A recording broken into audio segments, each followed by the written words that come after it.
ಈ ಸ್ಟೋರಿಯನ್ನು ನಾವು ನೋಡ್ತಾ ಹೋಗೋದಾದರೆ ಒಂದು ಅಭಿಪ್ರಾಯಕ್ಕೆ ಬರಬಹುದು. ಒಂದು ಹೆಣ್ಣು ಮನ್ಸು ಮಾಡಿದ್ರೆ ಏನು ಬೇಕಾದರೂ ಮಾಡ್ಬೋದು, ಒಳ್ಳೇದು ಮಾಡ್ಬೋದು, ಕೆಡುಕು ಮಾಡ್ಬೋದು ಅನ್ನೋದು ನಿದರ್ಶನ, ಎಕ್ಸಾಂಪಲ್, ಇನ್ನೂ ಏನೇನು ಕರಿತೀವೋ ಅದೆಲ್ಲವೂ ಕೂಡ ಕನ್ಸಿಡರ್ ಮಾಡ್ಬೋದು.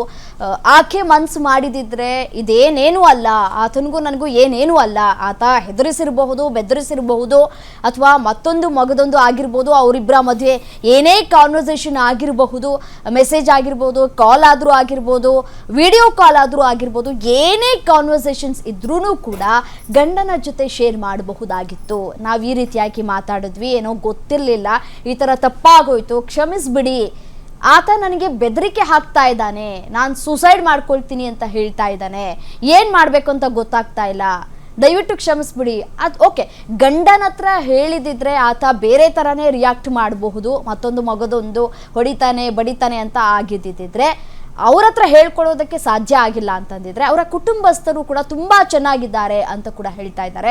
ಯಾರ ಬಳಿ ಆದರೂ ಕೂಡ ಹೇಳ್ಕೊಳ್ಬಹುದಾಗಿತ್ತು, ಅದಕ್ಕೊಂದು ಸೊಲ್ಯೂಷನ್ಸ್ ಕೊಡುವಂತಹ ಕೆಲಸನ ಅವರ ಕುಟುಂಬಸ್ಥರು ಮಾಡ್ತಾ ಇದ್ರು. ಬಟ್ ಆದರೆ ಇಲ್ಲಿ ಈ ಒಂದು ಪ್ರಕರಣದಲ್ಲಿ, ಈ ಕೇಸ್ನಲ್ಲಿ ಅದ್ಯಾವುದೂ ಕೂಡ ಆಗಿಲ್ಲ.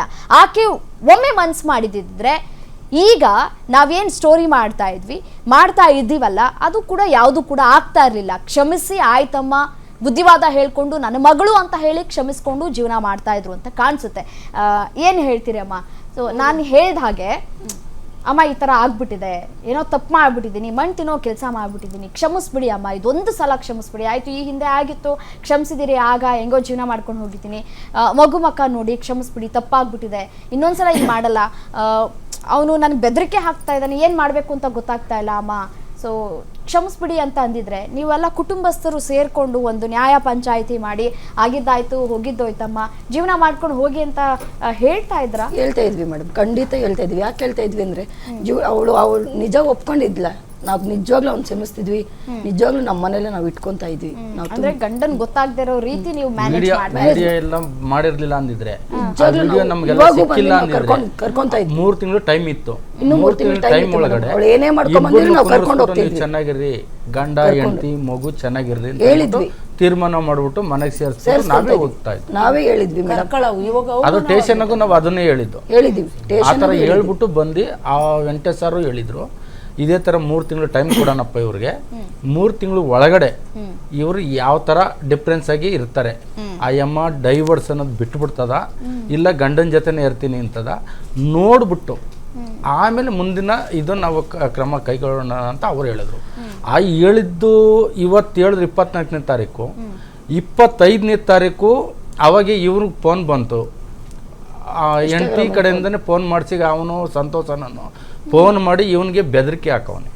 ಆ ಬೆದರಿಕೆ ಹಾಕಿದ್ಮೇಲೆ ಇವನು ಬಾಡಿಗೆ ವಿಚಾರ, ಇದು ನನ್ನ ಇನ್ನೇನೋ ಅದು ಇದು ಅಂತಲ್ವಲ್ಲ, ಬಾಡಿಗೆ ವಿಚಾರ ಅಂತ ಕರ್ಸಕ್ಕೆ ಏರ್ಪಾಟ್ ಮಾಡವನೆ.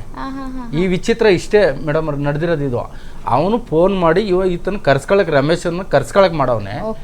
ಆ ಕರ್ಸ್ಕೊಳಕ್ ಮಾಡಿರೋದ್ರಿಂದ ಇವನೇನಂತವನೆ, ಲಾರಿ ಬಾಡಿಗೆ ನಂದಲ್ಲ, ಲಾರಿ ಈ ಲಾರಿ ಬಂದು ನಮ್ಮ ಓನರ್ ಕಂಪ್ನಿ ಅವರು ಬೇರೆ ಯೋಜನೆ ಹಾಕೊಂಡಿದ್ರು ಅಂತ ಕಾಣಿಸ್ತಾ ಇವ್ರಿಗೆ ಏನಾದ್ರು ಮಾಡಬಹುದು. ನಮ್ಗೆ ಇದ್ರ ಈ ರೂಟ್ ಅಲ್ಲಿ ಹೋದ್ರೆ ನಮಗ್ ಚೆನ್ನಾಗಿರ್ತದೆ, ಇವನ್ನೇ ಬೇರೆ ಇವನು ಹೋದ, ನಾವಿಬ್ರು ಆರಾಮಾಗಿ ಚೆನ್ನಾಗಿ ಸೇಫ್ಟಿ ಆಗಿರ್ಬೋದು ಅಂದ್ಬಿಟ್ಟು ಎಸ್ಲಿಮೆಂಟ್ ಹಾಕೊಂಡವ್ರು ಇವರು.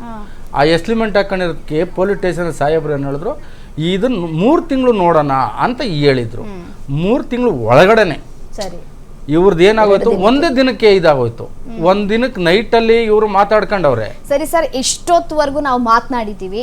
ನೇತ್ರಾವತಿ ಅವರ ಕಾನ್ವರ್ಸೇಷನ್ ಏನು ಮಾತನಾಡಿದ್ರು, ಯಾಕೆ ಇವ್ರನ್ನ ಬಿಟ್ಟು ಹೋದ್ರು ಅನ್ನೋದ್ರ ಕುರಿತು ಒಂದು ಆಡಿಯೋ ಇದೆ, ನೋಡ್ತಾ ಹೋಗೋಣ. ಅಲ್ಲ, ಇದು ಮನೆಯಲ್ಲಿ ಯಾವ್ದೋ ವಿಷಯಕ್ಕೆ ಸಿಕ್ಕಾಪಟ್ಟೆ ಜಗಳ ಆಗಿತ್ತಾ? ಇರಪ್ಪ, ಇದು ನಾ ಹೇಳ್ತೀನಿ ಕೇಳಿಸ್ಕೊ. ಸುಮಾರು ಒಂದ್ 7-8 ಸರಿ ಬಂದ್ರು. ಯಾರು ಮದುವೆ ಮಾಡ್ಕೊಟ್ಟಿದ್ರಲ್ಲ ರಂಗಮ್ಮ ಸಿನಣ್ಣ, ಅವ್ರನ್ನೆಲ್ಲ ಕರ್ಸಿ, ನಿಮ್ಮ ಇವ್ರ ನೀಲಮ್ಮನ್ನು ಕರ್ಸಿ, ನಿನ್ ತಂಗಿದೀರಿಗೆಲ್ಲ ಗೊತ್ತು. ತಂಗಿದೀರ ಏನಾಗ್ಬಿಟ್ಟು ಜ್ಯೋತಿರಲ್ಲ, ಎಲ್ಲಾರು ಬಂದು ನ್ಯಾಯ ಮಾಡಿ ಎಲ್ಲಾರು ಮಿತಿ ಮೀರಿ ಹೇಳಿದ್ರು ರಂಗಣ್ಣ. ಮಿತಿ ಮೀರಿನು ಹೇಳಿ ಹೇಳಿ ಹೇಳಿ ಹೇಳಿ ಹೇಳಿ ಒಂದ್ 5-6 ಸತಿ ಕಂಪ್ಲೇಂಟ್ ಕೊಟ್ಟು ಹೇಳ್ಕೊಂಡ್ರೆ ಮರ್ಯಾದೆ ಹೋಗುತ್ತೆ ಅಂದ್ಬಿಟ್ಟು ಇದೆಲ್ಲ ನಮ್ಗೆ ಗೊತ್ತಿಲ್ಲ ಮೇಡಮ್. ಅಲ್ಲ ಅಟ್ಲ ರೂಮಲ್ಲಿ ಇರ್ತೀನಿ ಬಂದು ಎಲ್ಲ ಹೇಳಿ ಎಲ್ಲ ಮಾಡಿದ್ವಿ. ಮಾಡಿನೂ ಮಿತಿ ಮೀರಿ ರಗಣ ನನ್ಗೇನಾಯ್ತು ಅನ್ನೋದು ನನಗೆ ಗೊತ್ತಿಲ್ಲ.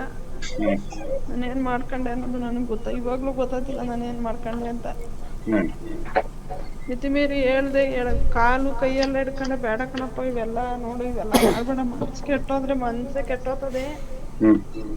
ಸುಮ್ಮನೆ ಇದ್ರೆ ಇದ್ಬಿಡು, ಹಿಂಗೆಲ್ಲ ಮಾಡ್ಬೇಡ, ನೀನು ಚೆನ್ನಾಗಿರೋಣ ಅಂತ ಎಲ್ಲ ಥರನೂ ಹೇಳಿದೆ. ಏನಾಯ್ತು ಅನ್ನೋದು ಗೊತ್ತಿಲ್ಲ, ಎತ್ತಾಯ್ತು ಅನ್ನೋದು ಗೊತ್ತಿಲ್ಲ. ಹೋದ ಸ್ಟೇಷನ್ಗೆ ಯಾಕೋ ಏನಾಯ್ತು ಅನ್ನೋದೇ ನನಗೆ ಗೊತ್ತಿಲ್ಲ ರಂಗಣ್ಣ. ಇವಾಗಲೂ ನನಗೆ ಗೊತ್ತಾಗ್ತಿಲ್ಲ ಏನು ಮಾಡ್ಕೊಂಬಿಟ್ಟೆ ನಾನು ಅಂತ. ಸ್ಟೇಷನ್ಗೆ ಹೋದ ಸ್ಟೇಷನಲ್ಲಿ ಇದ್ದಕ್ಕಿದ್ದಂಗೆ ಏನೇನಾಯ್ತು ಅಂತ ಗೊತ್ತಾಗಲಿಲ್ಲ. ನಾನು ಬರ್ಕೊಟ್ಬಿಟ್ಟೆ, ಅವನು ಬರ್ಕೊಟ್ಬಿಟ್ಟೆ, ಎಲ್ಲ ತೀರ್ಮಾನ ಮಾಡಿ. ಅವನ ಹರೀಶ, ಯಾವ ಹರೀಶ? ಹರೀಶ ಗೊತ್ತಿಲ್ಲ, ಅವ್ರ ಚಿಕ್ಕಪ್ಪನ ಮಗ. ಚಿಕ್ಕಪ್ಪನ ಮಗ ವಾಣಿಗೆರೆ? ಈ ರಾಮಸಾಗರ. ನಂಗೆ ಗೊತ್ತಿಲ್ಲ ಹರೀಶ ಅಂತ ಅಂದ್ಬಿಟ್ಟು. ಹರೀಶ, ರಂಗಮ್ಮ, ಸೀನಣ್ಣ ಎಲ್ಲ ಸ್ಟೇಷನ್ಗೆ ಬಂದಿದ್ರ. ಸ್ಟೇಷನ್ಗೆ ಬಂದಿದ್ರು, ಬರ್ಕೊಟ್ರು. ಇದು ನನ್ನ ಸವಸಕ್ಕೆ ಅವ್ರು ಬರೋಂಗಿಲ್ಲ, ಅವ್ರ ಸವಸಕ್ಕೆ ನಾನು ಬರೋಂಗಿಲ್ಲ ಅಂತ ಎಲ್ಲ ಬರ್ಕೊಟ್ಟು ಫೈನಾನ್ಸ್ ಎಲ್ಲ ನನ್ನ ಮೇಲೆ ಹಾಕಿ 2.5 ಲಕ್ಷದ್ದು ಮನೆ ಬಾಡಿಗೆ ಎಲ್ಲ ನಾನೇ ಕಟ್ಕೊಬೇಕು. 3 ತಿಂಗಳು ಟೈಮ್ ಕೊಟ್ಟಿದ್ರು. ನಾನೇನು ಮಾಡಿದೆ, ನನಗೆ ಈ ಥರ ಮಾಡ್ಕೊಳಕ್ಕೂ ನನಗೆ ಮನಸ್ಸಿರಲಿಲ್ಲ ರಂಗಣ್ಣ.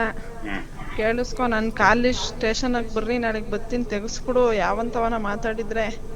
ನನಗೆ ಈ ಥರ ಮನಸ್ಸು ಇರಲಿಲ್ಲ. ನನ್ನ ಜೀವನ ನಾನು ಹಾಳು ಮಾಡ್ಕೊಬೇಕು ಅಂತಾರೆ ನಾನು ಇರಲಿಲ್ಲ. ಮಗನ ಅತ್ತೆ ಮನೆಗೆ ಓದ್ತೀನಿ ಇಂದ ಬಂದಿದ್ಲ ಅವ್ರ ತಂಗಿನ ಸ್ಟೇಷನ್ ತಕ್ಕೆ.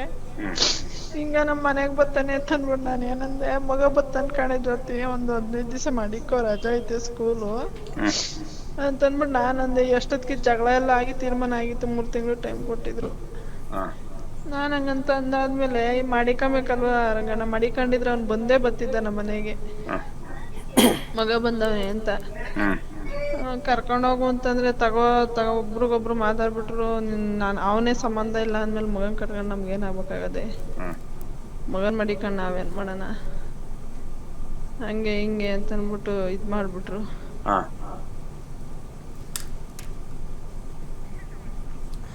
ಓಕೆ ಸರ್, ಈಗ ನೇತ್ರಾವತಿ ಮಾತನಾಡಿರುವಂತಹ ಆಡಿಯೋವನ್ನ ಕೇಳಿಸ್ಕೊಂಡ್ವಿ. ರಂಗಣ್ಣ ಅನ್ನೋರ ಜೊತೆ ಮಾತನಾಡಿದ್ದಾರೆ. ಈಗ ಅವರು ಮಾತನಾಡಿರುವಂತಹ ಆಡಿಯೋವನ್ನ ನಾವು ಕೇಳಿಸ್ಕೊಂಡಂತಹ ಸಂದರ್ಭದಲ್ಲಿ ಫಿನಾನ್ಷಿಯಲಿ ಸಮಸ್ಯೆಗಳಾಗ್ತಾ ಇದೆ. ಮನೆ ಬಾಡಿಗೆ ನಾನು ಕಟ್ತಾ ಇದ್ದೀನಿ, 1 ಲಕ್ಷ ಸಮೀಪಕ್ಕೆ ನಾನು ಸಾಲ ಮಾಡ್ಕೊಂಡಿದ್ದೀನಿ. ಸಾಲ ಮಾಡ್ಕೊಂಡ್ಬಿಟ್ಟಿದ್ದಾನೆ ನನ್ನ ಗಂಡ, ನನ್ನ ಜೊತೆ ಸರಿಯಾಗಿ ಜೀವನ ಮಾಡ್ತಾ ಇಲ್ಲ ಅಂತ ಅವರು ಆರೋಪ ಮಾಡ್ತಾ ಇದ್ದಾರೆ. ಆರೋಪ ಅಲ್ಲ, ಅವ್ರು ಸ್ಟೇಷನ್ ಅಲ್ಲಿ 3 ತಿಂಗಳು ಇದ್ ಮಾಡಿದ್ರು. ನಾವೇ ಬಾಡಿಗೆ ಕಟ್ಟಬೇಕು, ಫೈನಾನ್ಸ್ ಎಲ್ಲ ಕಟ್ಟಬೇಕು ಅಂತ ಹೇಳಿದ್ರು. ನಮ್ಮಂಗೆ ಹೇಳಿದ್ರು ಪೊಲೀಸವರು. ಇವಳು ಹುಡುಗ ಇನ್ಸ್ಟಾಗ್ರಾಮ್ ಅಲ್ಲಿ ಫ್ರೆಂಡ್ ಆಗಿ ನಂಬರ್ ನನ್ಗೆ ಬೆದರಿಕೆ ಹಾಕಿದ್ನಲ್ಲ ಬಾಡಿಗೆ ಬೇಕು ಅಂತ. ಆ ನಂಬರ್ ಸಿಗ್ಮೇಲೆ ಅವಳು ಒಪ್ಕೊಂಡಿತ್ತು, ನಂಗೆ ಯಾವ್ದು ಬೇಡ, ನಂಗೆ ಡೈವರ್ಸ್ ಬೇಕು, ನಾನು ಬೇರೆ ನಿನ್ ಬೇಡ ಅಂತ ಅವಳು ಉಲ್ಟಾ ಆಗಿರೋದು. ಈಗ ರಂಗಣ್ಣ ಯಾರು? ಅವ್ರು ನಮ್ಮ ಅಣ್ಣ, ಅವರು ನಮ್ಮ ದೊಡ್ಡಮ್ಮನ ಮಗ. ಓಕೆ, ಅವ್ರು ಹೇಳಿದ್ರ ಈ ತರ ಹಿಂಗಿಂಗೆ ನಿಮ್ಮ ಹೆಂಡತಿ ನಿಮ್ಮ ಮೇಲೆ ಆರೋಪ ಮಾಡ್ತಿದ್ದಲ್ಲ, ಹಿಂಗೆಲ್ಲ ಆಗಿದೆ. ಇದೆಲ್ಲ ಆದ್ಮೇಲೆ ಇವಾಗ ಮದ್ವೆ ಎಲ್ಲ ಆಗೋದ್ಮೇಲೆ ಮೊನ್ನೆ ಹೇಳಿರೋದು ಅವಳು. ಆ ತರ ರೆಕಾರ್ಡ್ ಮಾಡ್ಕೊಂಡಿರೋದು. ನೆನ್ನೆ ಎಲ್ಲ ಮೊನ್ನೆ ಮಾತಾಡಿರೋದು. ಸ್ಟೋರಿ ಕೇಳಿ ಮೇಡಮ್. ಮದ್ವೆ ಆದ್ಮೇಲೆ ಇನ್ನು ಮುಂದೆ ಮಾತು ಕೇಳಿ ಮೇಡಮ್. ಅದ್ರಲ್ಲಿ ಇನ್ನು ಮುಂದೆ ಮಾತು ಕೇಳಿ ವಿಡಿಯೋದಲ್ಲಿ. ಇನ್ನು ಮುಂದೆ ಇದೆ ನೋಡಿ. ಅವಳು ಲಾಸ್ಟ್ ಬರ್ತೀನಿ ನಾನು ಬರೋದು ಹೇಳಿದಳು ನೋಡಿ. ಏನೋ ಗೊತ್ತ ಇದ್ ಮಾಡ್ಬಿಟ್ಟೆ. ಇನ್ನ ನೆಕ್ಸ್ಟ್ ಇದೆ ನೋಡಿ ಆಡಿ, ಅದ್ರಲ್ಲೇ ಹೋಯ್ತು. ಮುಂದೆ ವಿಡಿಯೋ ಇದ್ರೆ ನಾವು ಪ್ಲೇ ಮಾಡ್ತೀವಿ, ಅವ್ರು ಆಡಿಯೋ ಇದ್ರೆ ನಾವು ಪ್ಲೇ ಮಾಡ್ತೀವಿ. ಸೊ ಆಡಿಯೋ ಇದ್ರೆ ಪ್ಲೇ ಮಾಡಿ. ಮುಂದೆ ಇನ್ನು ಏನೇನು ಮಾತಾಡಿದ್ದಾರೆ ಅನ್ನೋದು ಕೂಡ ಇನ್ನೊಂದು ಕೂಡ ಗೊತ್ತಾಗುತ್ತೆ. ಹಂಗೆ ಹೋಯ್ತದೆ, ಇದ್ರಲ್ಲೇನೆ ಇದೆ. ಇನ್ನ ಸೀದಾ ಹೋಗ್ಬೇಕು. ಇದ್ರಲ್ಲೇ ನ್ಯೂಸ್ ಅಲ್ಲಿ ಹೇಳಿದ್ದಾರೆ, ಇದೇ ಕಾಲ್ ಅಲ್ಲಿ ಹೇಳಿದ್ದಾರೆ. ಮುಂದೆ ಬಂದ್ಬಿಡ್ತಿದ್ದೆ, ಅಷ್ಟೊತ್ತಿಗೆ ಫೋಟೋ ಎಲ್ಲ ಹೊಂಟೋಯ್ತು ಅಂತ ಹೇಳಿದ್ದಾರೆ. ಕೇಳಿಸ್ಕೊಳ್ಳಿ ಮೇಡಮ್, ನ್ಯೂಸ್ ಅಲ್ಲಿ ಕೇಳಿಸ್ಕೊಳ್ಳಿ. ಈ ಆಡಿಯೋದಲ್ಲಿ ಫಸ್ಟ್ ಮೊದಲಿಗೆ ಮಾತಾಡಿದಾಗ ಸ್ಟೇಷನ್ ಅಲ್ಲಿ ಏನೆಲ್ಲ ಆಯ್ತು, ಸೊ ನಾನು ಯಾವ ರೀತಿಯಾಗಿ ಹೇಳಿಕೆ ಕೊಟ್ಟೆ, ನಾನ್ ನನ್ನ ಗಂಡನ ವಿರುದ್ಧ ಯಾವ ರೀತಿಯಾಗಿ ಮಾತಾಡಿದೆ, ಸೊ ಯಾವ ತರ ತೊಂದರೆ ಆಯ್ತು ಅನ್ನೋದ್ರ ಬಗ್ಗೆ ಹೇಳಿರೋದು ಫಸ್ಟ್ ಕಾನ್ವರ್ಸೇಷನ್. ಅದಾದ್ಮೇಲೆ ಮಾತಾಡಿರುವಂತದ್ದು ನಾನೇನೋ ತಪ್ಪು ಮಾಡ್ಬಿಟ್ಟಿದ್ದೀನಿ ಈಗ ಗೊತ್ತಾಗ್ಲಿಲ್ಲ. ಅಣ್ಣನ ಮಗನ ಹತ್ರನೇ ಮಾತಾಡಿರೋದು ಅದು. ನಮ್ಮ ರಿಲೇಷನ್ ಹುಡುಗನ ಹತ್ರನೇ. 25ನೇ ತಾರೀಕು ಇದೆಲ್ಲ ಡಿಸೈಡ್ ಮಾತಾಡಿದ್ದು. ಅದನ್ನ ಇವರು ಇವಾಗ ಮೊನ್ನೆ ಮದುವೆ ವಿಡಿಯೋಗಳೆಲ್ಲ ಕಳಿಸಿರಲ್ಲ, ಅದನ್ನ ನೋಡ್ಬಿಟ್ಟು ಅವ್ರು ಫೋನ್ ಮಾಡಿ ಕೇಳಿದಾಗ ಈಗ ರಂಗಣ್ಣ ಅನ್ನೋರ್ ಜೊತೆ ಅಷ್ಟು ಚೆನ್ನಾಗಿದ್ದಾರೆ ಅಂತಂದಾಗ ಅವರು ಯಾವತ್ತು ರಾಜ್ಯ ಪಂಚಾಯತಿಗೆ ಬರ್ಲಿಲ್ವಾ? ಕರ್ದಿಲ್ಲ. ಇಲ್ಲ ಕರ್ದಿಲ್ಲ. ಈ ವಿಚಾರಕ್ಕೆ ಯಾರನ್ನು ಕರೀತಾ ಇರ್ಲಿಲ್ಲ. ಏನು ಗೊತ್ತೇ ಇಲ್ಲ. ಏನನ್ನ ಜಗಳ ಆಡಿರೋದೇ ಪ್ರಾಬ್ಲಮ್ ಆದ್ರೆ ನಮ್ಮಿಬ್ರನ್ನ ಕರೆಯೋರು, ಫೋನ್ ಮಾಡೋರು. ಫೋನ್ ಮಾಡಿದ ತಕ್ಷಣ ನಾವು ಅಲ್ಲಿಗೆ ಹೋಗಿವು. ಹೋಗ್ಬಿಟ್ಟು ಯಾಕಪ್ಪ ಈ ತರ ಮಾಡ್ತೀರಾ, ಸೈಲೆಂಟ್ ಆಗಿ ಅವ್ರ ಹತ್ರ ಕೆಲ್ಸಕ್ಕೆ ಹೋಗ್ತೀರಾ, ಮನೆಗೆ ಬರ್ತೀರಾ, ಚೆನ್ನಾಗಿದ್ದೀರಾ, ಏನು ತಾಪತ್ರ ಬೇಡ, ಇದೇ ತರ ಇದ್ದು ಬಿಡ್ರಿ, ನಿಮ್ಮಂಗಿನ್ ಯಾರು ಇರಲ್ಲ. ಸುಮ್ನೆ ಇವಾಗ ನಾವು ಕರ್ಕೊಂಡು ಮನೆ ತವಿರಿಸ್ಕೊಂಡ್ರು ನೀವ್ ಇರಲ್ಲ. ನಾನು, ನನ್ನ ಹೆಂಡ್ರು, ನನ್ನ ಮಕ್ಕಳು, ನಾನು ಕೆಲ್ಸಕ್ಕೆ ಹೋಗ್ಬೇಕು, ನಾನು ತಿಂಗಳಿಗೆ 40,000 ಕಮಿಟ್ಮೆಂಟ್ ಅದೇ, ನಾನು ಅದನ್ನೆಲ್ಲ ಕಟ್ಕೊಂಡು ಹೋಯ್ತಾ ಇರ್ಬೇಕು, ನಾನು ಬರಕ್ಕಾಗಲ್ಲ. ಬಾರೋ ಒಂದು ಫಂಕ್ಷನ್ ಅದ ಬಾರೋ ಅಂತಂದ್ರು ಇಲ್ಲ ಅಣ್ಣ ನಾನು ಬರಕ್ಕಾಗಲ್ಲ, ಸರಿ ನಾನು ಇದನ್ನೆಲ್ಲ ಮುಗಿಸ್ಕೊಂಡೇನೆ ನಾವೆಲ್ಲ ವ್ಯವಹಾರ ಐತೆ. 40,000 ನಾನು ಒಂದಿನ ರಜೆ ಹಾಕಿದ್ರೆ ನನಗೆ ದುಡ್ಡು ಕಮ್ಮಿ ಆಯ್ತದೆ, ನಾನು ಬರಕ್ಕಾಗಲ್ಲ. ಇಷ್ಟೇ ಅವನು ಹೇಳ್ತಾ ಇದ್ದಿದ್ದು, ಅಷ್ಟೇ ಹೇಳ್ತಾ ಇದ್ದ.